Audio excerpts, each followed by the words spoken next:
Auto bantai Vietnam, kabulkan permintaan Sintayong, selamat Ivar Jenner. Tuntutan PSSI kepada timnas Indonesia yang terbang ke Pulau Vietnam.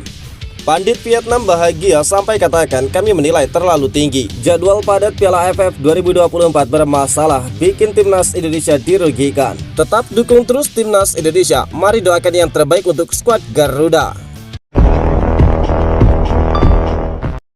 Jadwal padat Piala AFF 2024 bermasalah, bikin timnas Indonesia dirugikan. Pelatih timnas Indonesia Sintayong mengkritik pedas jadwal padat di Piala AFF 2024. Dia mengatakan pendeknya waktu istirahat beresiko membuat pemain rawan untuk cedera. Skuad Garuda baru saja bermain imbang 3-3 melawan Laos dalam fase grup B Piala AFF 2024 di Stadion Manahan Solo. Belum hilang lelah duel tersebut, pasukan Sintayong harus langsung bertolak ke Provinsi Puto untuk menghadapi timnas Vietnam pada Minggu 15 Desember nanti. Sintayong mengatakan jadwal padat memang menjadi ujian untuk setiap kontestan. Menurutnya dalam penyelenggaraan pesta sepak bola Asia Tenggara itu harus diberi waktu lebih panjang untuk ajang-ajang ke depan.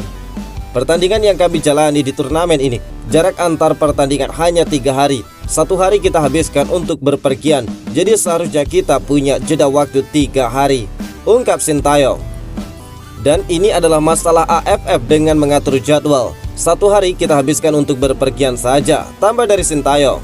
Pelatih asal Korea Selatan itu juga mengatakan jadwal padat bisa memberikan dampak buruk untuk para pemain, sebab mereka bisa didera kelelahan berlebih dan sampai mengalami cedera. Ini tidak berbicara soal performa tim kami, namun juga saya sangat khawatir dengan cedera para pemain.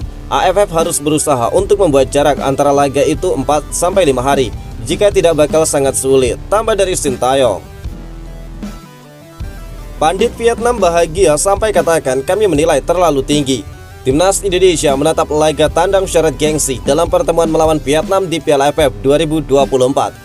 Jadwal timnas Indonesia melawan Vietnam bakal digelar di Stadion Vietri pada Minggu 15 Desember jam 8 malam. Kondisi kedua tim cukup berbeda. Timnas Indonesia datang ke Vietnam dengan bekal hasil imbang 3-3 saat melawan Laos. Sedangkan Vietnam yang menang 4-1 dari Laos tidak bertanding sehingga memiliki waktu istirahat yang jauh lebih baik. Hasil imbang 3-3 antara Indonesia dan juga Laos pada Kamis 12 Desember lalu menjadi kejutan besar. Banyak yang menilai performa Indonesia kurang meyakinkan meski tampil di kandang sendiri. Komentar turut datang dari pandit sepak bola Vietnam, Pan Anh Tu, yang menilai kekuatan timnas Indonesia tidak sekuat yang dipikirkannya. Dan juga banyak orang lain dalam Piala AFF 2024 kali ini. Menurut Pan Anh Tu, kekuatan Indonesia lemah tanpa hadirnya pemain keturunan. Dia menambahkan performa Indonesia di 2 pertandingan awal membuktikan ekspektasi yang terlalu tinggi pada mereka. Lewat 2 pertandingan terakhir, tim-tim sudah menunjukkan diri dengan jelas. Indonesia sebenarnya tidak lebih baik dari yang kita pikirkan, ungkap dari Pan Anh Tu. Mereka hanya memiliki 1 pemain keturunan. Apa yang mereka tunjukkan saat ini sudah menjadi batas kemampuan mereka. Kemajuan Laos membuat Indonesia tertekan. Bahkan pemain terbaik mereka, Marcelino, harus menerima kartu merah akibat frustrasi. Tambah dari Pan Anh Tu, Marcelino Ferdinand memang menjadi sorotan di pertandingan itu. Pemain muda yang sebelumnya bersinar melawan Arab Saudi ini justru tampil di bawah ekspektasi ketika melawan Laos. Pan Anh Tu menilai tekanan besar menjadi penyebab utama menurutnya performa Marcelino Ferdinand di pertandingan itu. Tuntutan PSSI kepada timnas Indonesia yang terbang ke Pulau Vietnam. Ketua Umum PSSI Erick Thohir meminta para pemain tim Garuda harus lebih tenang ketika melawan Vietnam pada laga ketiga Grup B ASEAN Cup 2024 di Stadion Vietri pada Minggu 15 Desember. Dia meyakini pelatih timnas Indonesia Sintayong sudah memetakan kelebihan dan kelemahan tim Merah Putih untuk menyusun strategi yang tepat saat menghadapi tim tuan rumah. Meski mengakui pertandingan menghadapi Vietnam cukup berat, namun dia meyakini tim Garuda bisa menampilkan performa terbaiknya. Dia pun mengapresiasi perjuangan para pemain termasuk pemain yang berkarir di klub luar negeri, kemudian pulang ke tanah air untuk memperkuat timnas Indonesia. Saya harap timnas Indonesia melawan Vietnam bisa bermain lebih baik lagi dan lebih tenang, maklum mereka para pemain muda, ungkap Erick Thohir. Saya yakin jumlah pemain kami cukup karena kami sudah bangun di kelompok umur 17-20 dan kami sudah membangun di Liga 1 U22 harus bermain 45 menit. Dan ada beberapa pemain yang belum dipanggil. Jadi kembali saya apresiasi perjuangan para pemain, tambah dari Erick Thohir. Walau begitu, Menteri BUMN tersebut tidak memasang target tinggi ketika berhadapan dengan tim tuan rumah Vietnam. Apalagi salah satu pemain andalan timnas Indonesia, yaitu Marcelino Ferdinand, bakal absen karena mendapatkan kartu merah saat berhadapan dengan Laos pada Kamis lalu. Lawan Vietnam karena dia full tim untuk bisa seri sudah luar biasa. Targetnya kalah, tetapi lawan Filipina targetnya seri ataupun menang, ucap dari Erick Thohir menambahkan. Auto bantai Vietnam kabulkan permintaan Sintayong selamat Ivar Jenner. Jarang sekali seorang pelatih sepak bola meminta bantuan kepada para jurnalis dan juga wartawan untuk bisa membujuk salah seorang pemain, terutama ditujukan untuk pihak klub pemain tersebut.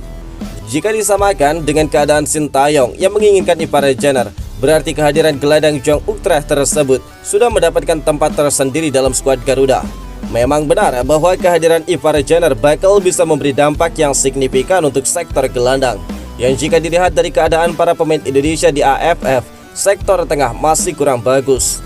Makanya Coach Sintayong sangat menginginkan Ivar Jenner adalah tidak lain dan tidak bukan untuk meningkatkan lini tengah agar lebih seimbang dan bisa mengatur tempo permainan timnas Indonesia. Di lain waktu, dalam dua laga yang sudah dilalui Indonesia pada kejuaraan Piala Asia Tenggara ini, lini tengah selalu menjadi sorotan dan tidak henti-hentinya diamati oleh berbagai pihak, termasuk dari beberapa pengamat sepak bola lokal menyayangkan sektor gelandang timnas saat melawan Myanmar dan yang terbaru melawan Laos.